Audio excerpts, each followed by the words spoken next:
Police মন্ত্রী হিসেবে আপনি কাকে দেখতে চাইছেন? আমি তো আগের দিনই বলেছি, আবার বলছি যে এই মুহূর্তে রাজ্যের পুলিশ মন্ত্রী হিসাবে এবং রাজ্যের যে মন্ত্রিসভা আছেন মুখ্যমন্ত্রী নেতৃত্বে চলুক। আগামী নির্বাচনও মুখ্যমন্ত্রী এবং অভিষেক বন্দ্যোপাধ্যায়ের নেতৃত্বে ইলেকশনে আমরা লড়ব এবং সেই সঙ্গে মুখ্যমন্ত্রী চতুর্থবারের জন্য আবার মুখ্যমন্ত্রী হন, কিন্তু তার ডেপুটি হিসাবে অভিষেক বন্দ্যোপাধ্যায়ের অভিষেক হওয়ার দাবি আমি রেখেছি এবং সেই সঙ্গে পুলিশ মন্ত্রীও অভিষেক বন্দ্যোপাধ্যায়কে চেয়েছি। ভারতবর্ষের বলিষ্ঠ নেতৃত্বে ইন্দিরা গান্ধী নিশ্চিতভাবে ছিলেন। শুধু ভারতবর্ষ নয়, পৃথিবীতে ভারতবর্ষের সম্মান করেছিলেন।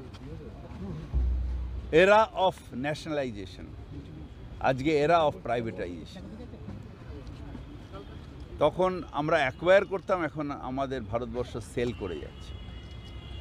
এবং মণিপুরও ভারতবর্ষ যেভাবে ইন্দিরা গান্ধীর সময় যে বলিষ্ঠ পদক্ষেপ ছিল করেছেন, আজকে শুধু ডিভাইড অ্যান্ড রুলের পলিটিক্সে সাম্প্রদায়িকতার শিকারে আজকে মণিপুর কেন ভারতবর্ষের অনেক জায়গায় জ্বলছে আগুন। অথচ সেন্ট্রাল গভর্নমেন্ট তার কোনো খেয়াল নেই, তারা হাঁ করে বসে আছেন।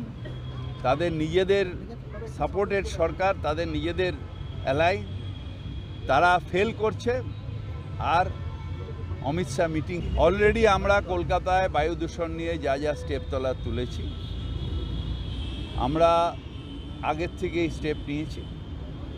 আজকে আমার একটা পোস্ট দেখবেন, তাতে রয়েছে যে আমরা দিল্লি হতে দেব না, আমরা কি করছি আর মানুষের সাহায্য কিসে যাই। যেরকম কম ইউজ অফ ফসিল ফুয়েল, মানে গাড়ি আননেসেসারি বার করবেন না।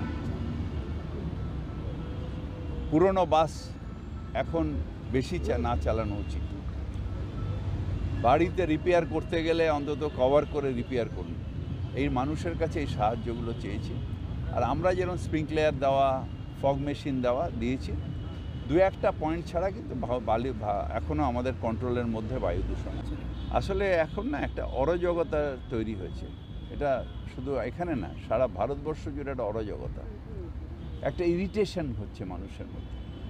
তার কারণ একটা গভর্নমেন্ট তারা ফর দ্য পিপল হবে। একটা গভর্নমেন্ট যদি শুধু ডিভাইড অ্যান্ড রুল, দাঙ্গা, মারপিট, হেট্রেড পলিটিক্স করে, আস্তে আস্তে এটা পেনিট্রেট হয় মানুষ। মমতা ব্যানার্জি বলিষ্ঠ নেতৃত্ব দিতে সক্ষম এবং বলিষ্ঠ নেতৃত্ব দিচ্ছেন। একটা আধটা ঘটনা ক্রিমিনালের, সেটা সারা জীবন ছিল। যখন বুদ্ধবাবু পুলিশ মন্ত্রী ছিল তখনও ছিল, যখন জ্যোতিবাবু ছিলেন তখনও ছিলেন, যখন সিদ্ধার্থ রায়ের সময় চলে। কিন্তু সেফেস্ট সিটি অফ ইন্ডিয়া এটা মমতা বন্দ্যোপাধ্যায়ের সময় ভারতবর্ষ পেয়েছে এনজিবিটি রিপোর্টে, অর্থাৎ সেন্ট্রাল গভর্নমেন্টের রিপোর্টে। Mamata Banerjee is capable of diving বলিষ্ঠ নেতৃত্ব যাকে বলে, সে নেতৃত্ব দিতে সক্ষম। কাউকে এটা নিয়ে মাথা ঘামাতে হবে না। আমি অভিষেকের ব্যাপারে জানবো না, কারণ বলবো না, তার কারণ হচ্ছে অভিষেক আমাদের সন্তান, ঠিক টাইমের সেগুলো আসবে। কিন্তু Mamata Banerjee is capable of doing everything. আমরা মমতা ব্যানার্জির ছবি লাগিয়ে জিতি। যারা বড় বড় কথা বলে না, তাদের বলবো যে মমতা ব্যানার্জির ছবিটা সরিয়ে দিয়ে একটা